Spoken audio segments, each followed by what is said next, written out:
Itu yang dulu kita sebut londo ireng. Jujur, dari sekian banyak pembelaan terhadap pidatonya Pak Prabowo, itu saya paling suka dengan pembelaannya Pak Hasan Nasbi. Kontraflow yang dilakukan adalah bahwa semua LSM, semua pengamat, semua jurnalis adalah antek asing. Nah, ini yang menurut saya agak maksa. Tapi masalahnya, kritik publik sejak awal itu nggak ada di sana. Jadi Hasan Nasbi dan banyak pembela yang lain itu sebenarnya kayak sibuk membantah sesuatu yang sebenarnya bukan pokok persoalannya gitu. Pertama nih ya, coba perhatiin. Pak Hasan Nasbi itu kan pinter banget gitu. Jadi dia kayak diam-diam ngubah pidato presiden kayak lebih aman gitu. Seolah-olah presiden kayak lagi ngomong ada sebagian orang yang bekerja untuk kepentingan asing, lalu kebetulan memakai identitas wartawan, pengamat, atau LSM. Padahal itu juga bukan bunyi pidatonya presiden. Kalau kita perhatiin kalimat semua juga nggak muncul gitu. Tapi ya kata sebagian juga sama, nggak pernah muncul. Jadi artinya itu pembatasan yang dilakukan Hasan Nasbi itu baru muncul belakangan ketika pidato Presiden Prabowo baru dipersoalkan. Ini bukan menjelaskan pidato presiden, tetapi justru menafsirkan dengan cara yang paling menguntungkan.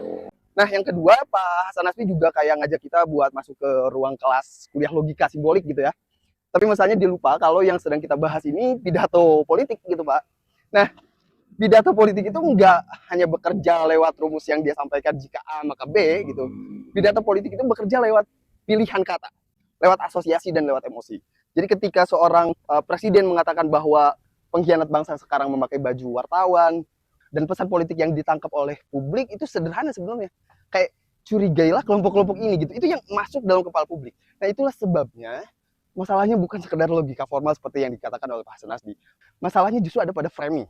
Nah, yang ketiga, analogi Hasan Nasbi juga menurut saya tidak benar-benar sebanding sebenarnya. Misalnya nih contoh yang dia pakai, apakah semua pejabat adalah orang yang dekat dengan presiden katanya? Ya tentu tidak gitu.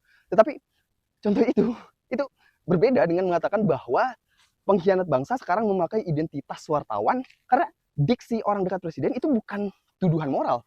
Sedangkan istilah londo ireng jelas adalah cap sebagai pengkhianat bangsa. Jadi beban maknanya itu jauh berbeda sejak awal. Terus yang keempat nih, ada persoalan yang sama sekali sebenarnya nggak dijawab. Olehnya siapa orangnya? Karena dalam negara hukum ya yang bawa tuduhan ya itu juga yang membuktikan. Jadi bukan sebaliknya. Karena jangan sampai yang terjadi itu justru semua orang harus sibuk membuktikan dirinya bukan antek asing hanya karena profesinya disebut dalam pidato presiden.